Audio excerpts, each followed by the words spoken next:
So, the big question is this: how are entrepreneurs and real estate investors like us, ones who want to grow our businesses and who are tired of paying for really expensive alternative lending, how do we tap into the most inexpensive money available and do it without the hassle of typical borrowing? That is the question, and this podcast will give you the answers. I'm Merrill Chandler, and welcome to the Are You Effable podcast. Welcome. Guys, I am so excited to share this episode with you. First of all, sometimes I just kill it. Kill it. All right. When we come back, I'm going to be dropping you into a Facebook Live that we did about Credit Karma. Now, I had spent like weeks and a lot of time reading their website so I could catch the important details. So I don't cover a ton of stuff, but I find you will not believe. It's like liars, cheaters, and thieves, right? That's the episode that we had for the Facebook. But when you hear this, I hope you get as mad as I did. I don't even know if, I don't think I used profanity, but I was mad because Credit Karma has 80 million users, and as you'll hear in the Facebook Live, a withhold is as bad as a lie. So when we come back, again, I'll drop you right into this Facebook Live where I am tearing Credit Karma a new one. Okay? We'll see you in a minute. Hey guys, Merrill Chandler here, coming to you live in Funding Hackers Facebook group. So I'm a little torqued right now. I got to tell you, I've got some stuff that I want to share with you that is not making me happy, and I need to pass that along to you guys. All right. So first and foremost, what we're going to look at today is I've been promising a liars, cheaters, and thieves on Credit Karma for a minute, right?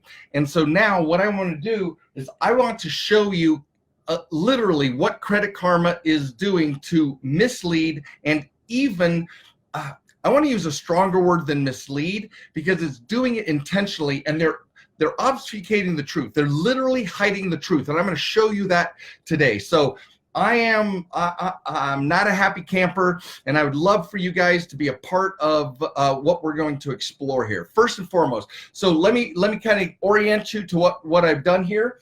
Right now, what you can see on the screen, yeah, right there, those are my Credit Karma credit scores for TransUnion and Equifax. Now, for all of you who've been to the boot camp, everybody who is working on optimizing their fundability for personal and your business, first things first. Remember how we talked about in the boot camp. Notice what it says right here, calculated using Vantage score 3. So they're giving me, now my range is pretty good, but they're giving me a 756 on TransUnion and Equifax, right? No problem. But look at this, calculated using the Vantage 3 score. Now we know that that's a FICO score, right? Vantage score, but I'm gonna read it to you. I'm gonna put it in Credit Karma's own words. Now let me show you here. I've been transparent with you guys. Right here, these are my FICO scores. Now these are unweighted. I don't know all the details since no lenders use Vantage score 3, or very few lenders make lending decisions using Vantage score 3. So I have not ever seen a weighted score that a lender would use. These are just the straight up equivalent of the marketing scores or the unweighted scores that we have talked about. Now, for those of you who are just new to this, remember, FICO scores are any score that's not FICO score or a score used in a lender decision. And we're looking right there. I just want to blow it up so you can see it for yourself. Everything that they're telling us, guys, is all about that FICO score, Vantage score 3. Now, let's go take a look again. I'm 20 points, 15 to 20 points higher in those same Equifax and TransUnion scores. So that's every 20 points is a tier. So my true FICO scores, even though these are the unweighted ones, I want to compare honestly, unweighted to unweighted, right? So these unweighted scores and these unweighted scores, that's 15 to 19 point difference in these scores, guys.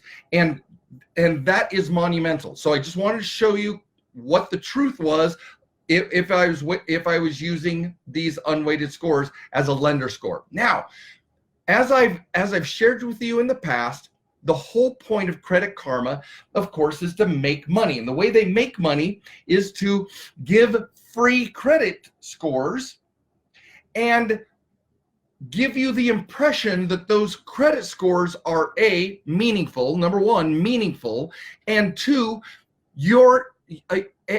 and that you can impact these scores to help you in your lending. Now, let's go through some of their stuff and let's kind of just audit this website, because notice they've got a little thing up here, recommendations, and the reason what they're trying to do with that little one, remember we all respond to our little indicators and our badges and notifications on our phones, etc. They're saying, oh, I've got a message here. So let's look at what that message is. All right. First of all, my recommendations. Now notice then when I go to my recommendations, look at this. It's telling me what is available to me as a borrower, and they're even presuming that these fit within my credit score. All right, American Express. But what's their number one recommendation? Well, for those of us who've been through the training, for those of us who've been through the boot camp, or have done your due diligence in the podcasts and the blogs, and you've been binging with us and figuring this out yourself, American Express is a tier 2 80% card, and it can be a charge card, which means you have to pay it off at the end of the month, right? It's not a true credit card. Notice Citi Rewards card. So there's a Citibank. Now that's a tier 1 card. So no harm, no foul. This is a business card. Now, because I selected, there's too much personal information in this, but just so you know, the recommendations for me, I'm being sent to some business cards, what they call business cards. We'll look at them in a moment. I'm being recommended business cards because I selected that I'm a business owner. But there's a whole bunch of different indicators in that, and I may actually go there anyway just to blow the doors off of this. But notice there's a Rapid Rewards Priority card. That's a co-branded card. Alaska Airlines, that's a co-branded card, which means there's a deduction in 20% as to who's carrying the paper on this. So if American Express is carrying the paper on this, that's a tier 2 80% card, right? Or 60% card, because you lose 20% from who the paper carrying author is, right? I know that's difficult language. So if American Express as a financial institution, it's not a depository institution, so it's a tier 2. But because it's a marketing, it's not depository, it's 80%. And then if it's carrying the paper for Alaska Airlines, if it's co-branding with Alaska Airlines, you get additional 20% deduction in the metrics that you learn, of course, in the boot camp. Then, of course, American Express Magnet. Oh, look at this. Target Red Card. They're actually putting a tier 4 40%, the lowest possible grade, and they're recommending that to me. Here's another Southwest Rapid Rewards. Costco Anywhere card by Citi. Citi is a tier 1 depository bank, so it's tier 1. Costco is co-branded, and you lose 80%. So then Capital One Venture Rewards card, that tier 2 80%. Guys, notice Capital One Saver One. All of these cards, notice they're putting them back in line. We already looked at the Magnet card. We already looked at Costco. So as you scroll down, they're literally providing the same information in the list over and over. HSBC, tier 2 depository bank, but it is, and so that's a tier 2. That very well may be 100% card. Look at all these guys. This is what they're recommending to me. Now, watch this. Watch this. I'm going to click overview. It's going to give us back to the cards, back to the scores. Now, I'm going to go back to my recommendations. Notice this never goes away because they're playing on your response that there's something special, a message just for you. Now we go back to my recommendations. Oh, look at that. They have reordered and thrown in new cards. Journey was way at the bottom. Remember, student rewards? Why would I get a student rewards card? I'm not a student.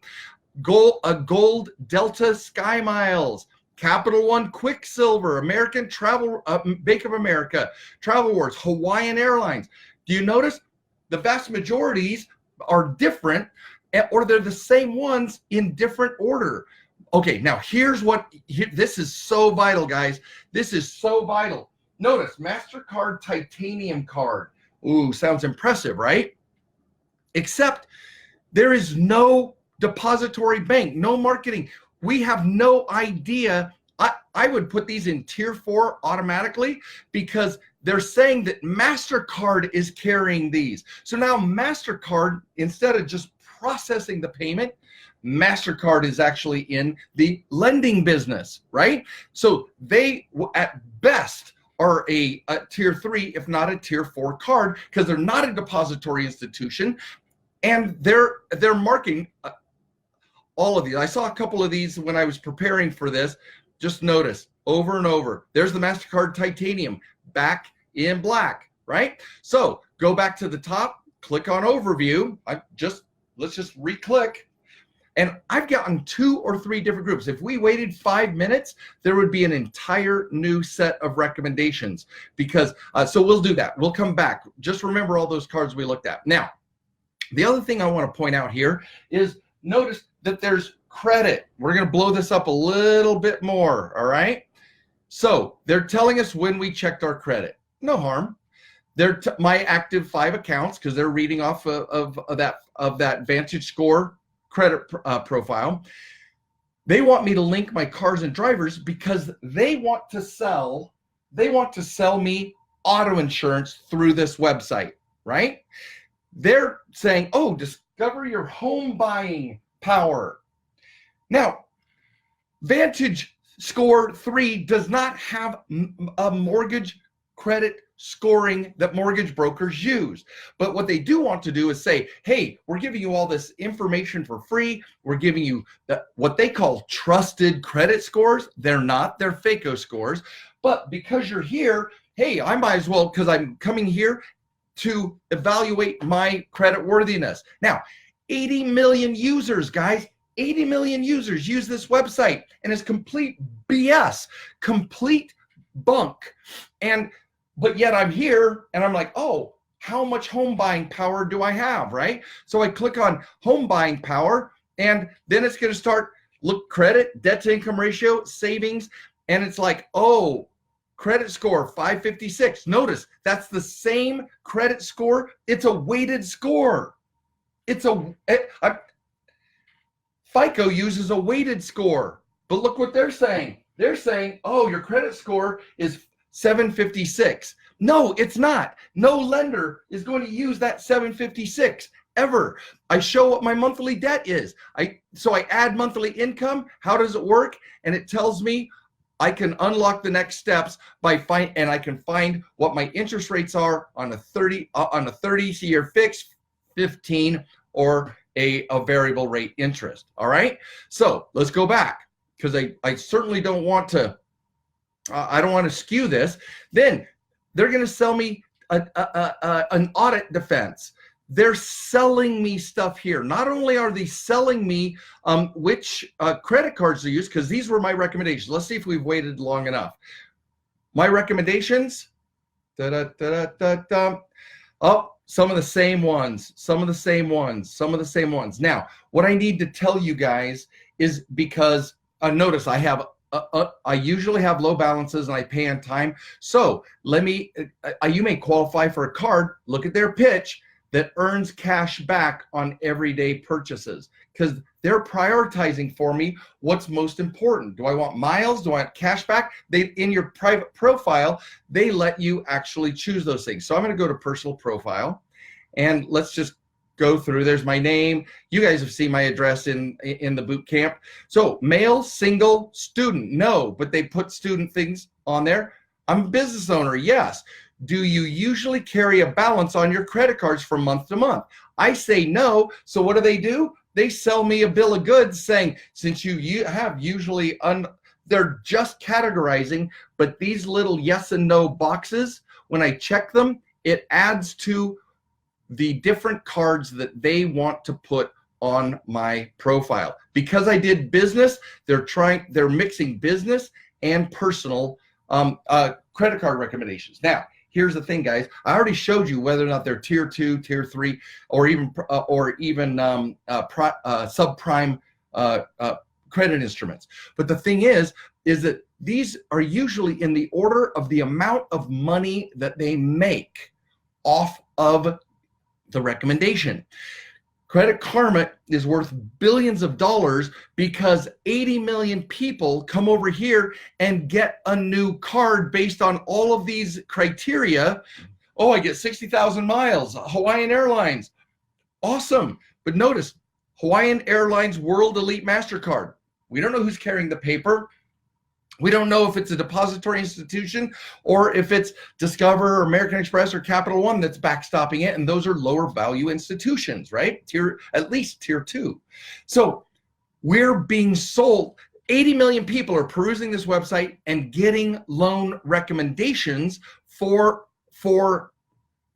being on this site, and thank heavens you've been to the boot camp, or you're getting ready to go to the boot camp. You've watched the podcast. You're part of the funding hacker community in one way or the other. You guys, you do not believe what you're being sold. It's insane. It is not fair that they do not disclose this. Now, let's go to the disclosures. You want to go to the disclosures? All right, let's go all the way to the bottom. All the way to the bottom. Look at this. All these best credit cards, popular offers for good credit, bad credit, all these different styles, right? But balance transfers are for debt shifters, right? Travel cards, if you're looking for travel hacking, none of these are telling you which should you use to build a fundable profile that's going to score $20, $30, $50,000 business lines of credit. Not one of them, right? Not one of them, because they're not interested in empowering you with the truth. They're interested in giving you cards that pay them the most in referral fees. Credit Sense Funding Hackers, we do not make a dime off of our recommendations. I don't know if that'll be true forever, because we recommend some of those very cards that are tier 1, 100%. But right now, we do not collect a dime. We want to build a profile with you that is fundable. The fees you pay us are the fees that move us together through your coaching, through your boot camps, etc. All right. Now, notice. So I come down here. I was looking. I went through all of this. There are no disclaimers in here. And you know the disclaimers I'm talking about, both boot campers and podcasters. You guys all know the disclaimers where they're supposed to say the truth about about the type of credit score that they're representing. Well, take a look. I went over here to credit scores, and I pulled this up, and notice what it says: how to understand credit scores. And this is an interview of somebody who if you want to watch it, it's about how little education there is out there. Now, your credit score is a 3-digit number. Listen to the non-specific language. Credit scores are 3-digit numbers of how likely you will repay debt, right? But did you know you can actually have more than one credit score? Awesome. How are credit scores created? Well, the main bureaus, Equifax, Experian, TransUnion, create your credit reports which credit score models like Vantage Score and FICO use to come up with a score that typically ranges from 300 to 850. Those are unweighted scores. That is not a fair representation because because all lending is done from different models than those unweighted 300 to 850 scores. Credit bureaus can also calculate scores for you based on their own proprietary models. All FICO. They didn't say FICO, but it says, hey, just in case, there might be a proprietary model. Notice, no one is actually saying that everybody but FICO are FICO scores and they're not used in your lending decisions. Now, your score will never factor in personal information like race, gender, etc. Awesome. And typically based on payments on time and how many accounts you have in good standing, right? Now, why you could have, it says you could have different scores. With so many ways to calculate credit scores, it's not uncommon to have multiple scores at the same time, right? Generic language, they're hiding the truth. They're withholding the truth. You could have a different score if a lender doesn't report to all three bureaus. That's true, but it's not the reason why the difference between the scores you get from Credit Karma and real FICO scores, right? Different and reports update different times. Some lenders only report to one or two bureaus or none at all. You could also have different scores. You could have also different scores depending on the lending situation. For example, an auto lender might use one scoring model while a mortgage lender uses another. That's true, but they're not saying that about Credit Karma's scores, right? They're just giving that these are possible reasons. They're not saying, yeah, we only have one score and lenders don't use ours. What's the difference? So Equifax, Experian, and TransUnion collaborated to create Vantage Score to offer more scoring consistency among the bureaus, all right? Which is a complete fabrication. There's as much wide space between the bureaus as any of the FICO scores. The range depends on the data consistency, right? So complete bunk. Vantage Score boasts that its 3.0 model can score millions more people than, listen to this, millions more people than other models by incorporating up to 24 months of past credit activity, including utility and rent payments where available, which could open up more credit options for you. Remember, Chase is not going to give you a $50,000 business line of credit on your utility and rent payments. So once again, they are hiding the truth. They are saying, they're saying in some ways technically accurate because yes, but guess what? FICO, you have to opt in to include utility and rent payments. But again, we learned that from FICO itself, you have to have, literally, you have to have at least 80% of all business decisioning, all credit approvals, all funding approvals from depend on your personal credit profile, and they only get approved if your personal profile is optimized, its fundability is optimized for business. Here it's saying, oh, we're just going to raise your score. Remember, we said scores are the third or fourth most important thing in a funding decision, and they're just throwing everything in. Oh, utility and rent payments, right?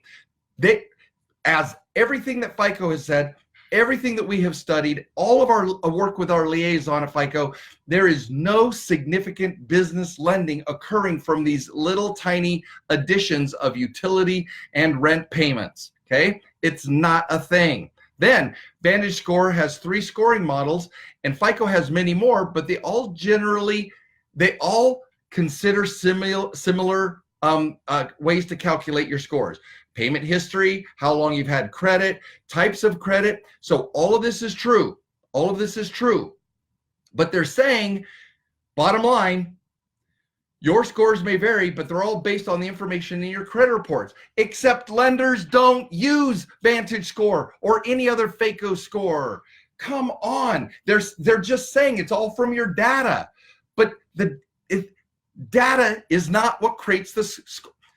Data is not what is getting you approved. The evaluation models, the lender funding guidelines, all of the automatic underwriting criteria is basing on the data and or the score, but it's only FICO scores that are being evaluated. So I've wanted to do this forever, but notice check your credit reports.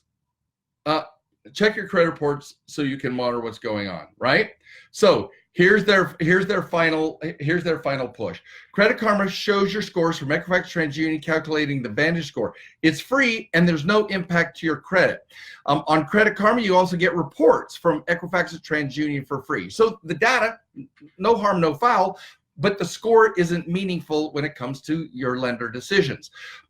Your scores and reports can be updated weekly, which help you spot signs of possible identity theft. Credit Karma will always be 100% free. We never ask for your credit card information.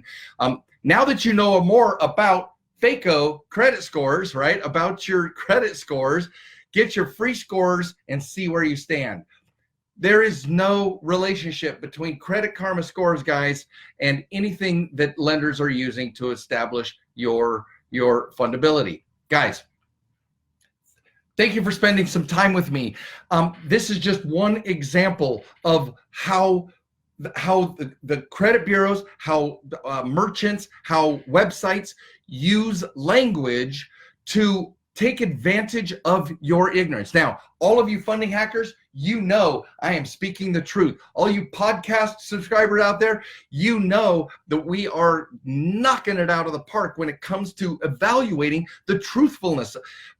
Truth in advertising, they have not said a lie. They've just withheld vast quantities of information. And in any relationship I've been in, any relationship you've been in, isn't it true that a withhold is a lie?